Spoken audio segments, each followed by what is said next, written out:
Bapak Ibu, saudara-saudari yang terkasih dalam Tuhan Yesus Kristus, pada kesempatan ini saya akan membicarakan satu topik yang sangat esensi di dalam iman kita sebagai orang Kristen, di mana topik yang saya maksud ialah tentang kelahiran kembali atau kelahiran baru.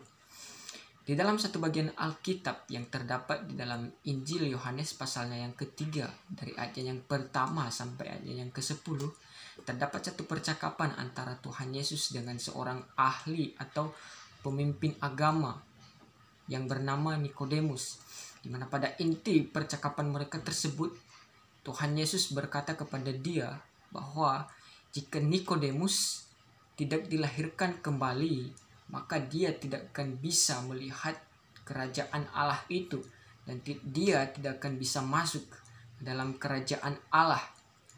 Nah, dari percakapan mereka tersebut kita dapat menyimpulkan bahwa betapa pentingnya sebuah kelahiran baru di dalam kita memperoleh kehidupan kekal atau memperoleh keselamatan di dalam Allah yang kudus dan yang hidup. Nah, mungkin ketika kita telah membaca atau menganalisis atau meneliti bagian dari perikop Yohanes pasalnya yang pertama itu, akan timbul pertanyaan di dalam hati dan diri kita masing-masing.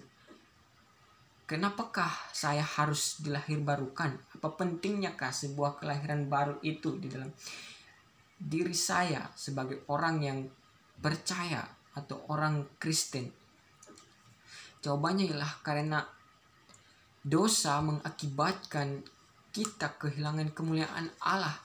Kita menjadi musuh Allah, dan segala sesuatu yang ada di dalam diri manusia maupun seluruh yang dia lakukan adalah sebuah kecemaran dan noda di hadapan Allah.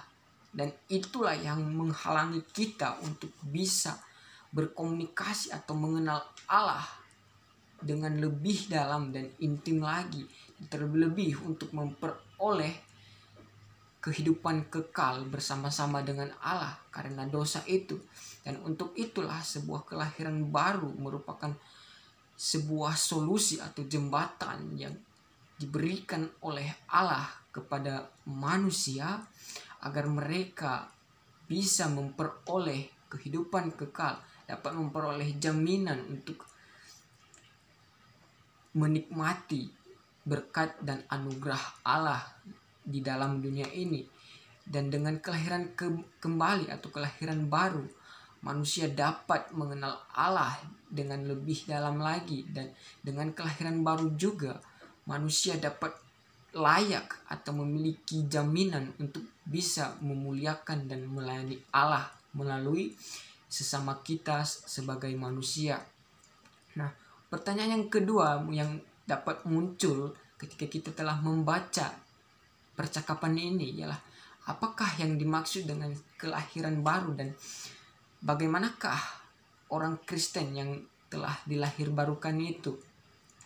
Nah, kelahiran baru merupakan sebuah tindakan Allah yang mutlak tanpa adanya satu tindakan atau kontribusi yang diberikan oleh manusia kepada Allah, sehingga Allah memperhitungkannya itu sebagai sebuah hadiah di dalam diri dan kehidupan manusia. Itu merupakan hal yang salah jika ada paradigma yang berkata bahwa kelahiran baru merupakan sebuah pencapaian atas sesuatu.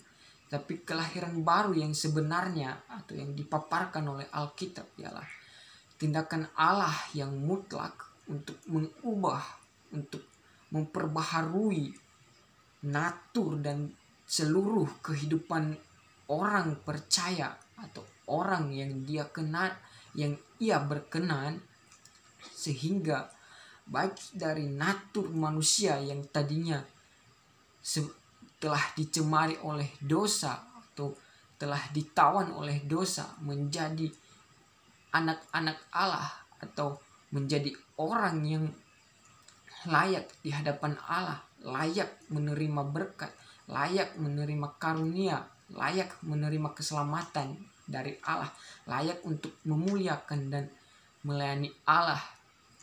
Dan dengan kelahiran baru juga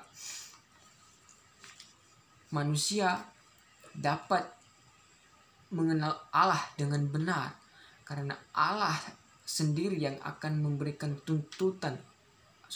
tuntunan kepada manusia yang telah lahir baru untuk bisa mengenal Dia dengan lebih dalam lagi.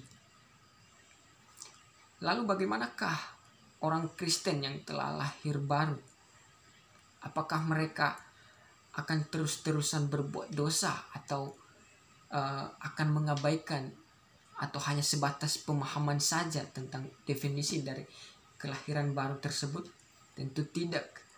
Di dalam 1 Yohanes pasal 3 ayat yang ke-9 dikatakan bahwa orang yang telah lahir atau orang yang lahir dari Allah tidak lagi berbuat dosa, karena di dalam diri orang tersebut terdapat benih ilahi yang telah diberikan oleh Allah, dan itu mengakibatkan dia tidak dapat berbuat dosa lagi. Artinya saudara-saudara, bahwa ketika orang telah dilahirbarukan, ketika orang telah menerima kelahiran baru itu, maka fokus dan mindset dari orang yang telah menerima itu akan 180 derajat menjadi berbeda, di mana baik dari motivasi sampai kepada tindakan dari orang yang telah dilahirbarukan akan berpusat untuk hidup dan melakukan seluruh kebenaran yang tercatat di dalam firman Tuhan atau di dalam Alkitab. Dan salah satu contoh yang digambarkan oleh Rasul Paulus atau yang dituliskan kepada jemaat di Galatia, di mana kita dapat melihat di sana adanya bentuk-bentuk atau bukti yang dapat kita lihat bahwa orang yang lahir baru akan melakukan hal itu. Dan yang saya maksud ialah di dalam Galatia pasal 5 ayat yang ke-22 terdapat di sana buah-buah roh, di mana Rasul Paulus berkata bahwa orang yang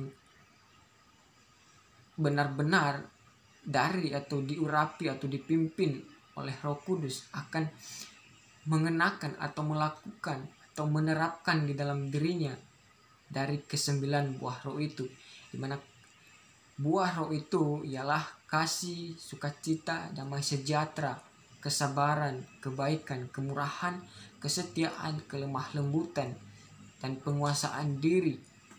Dan itu merupakan sebagian dari kebenaran firman Tuhan yang dapat kita lakukan atau yang dapat kita lihat sebagai bukti orang yang telah lahir baru atau orang yang telah menerima karunia atau anugerah kelahiran baru yang diberikan oleh Allah kepada kita sebagai orang-orang yang percaya. Demikianlah firman Tuhan yang dapat saya sampaikan kepada kita. Mari jemaat atau saudara-saudara yang terkasih dalam Tuhan Yesus Kristus, mari kita bertanya di dalam diri kita, apakah kita telah dilahirbarukan ataukah kita telah mengalami sebuah kelahiran baru atau masih belum. Tuhan Yesus memberkati.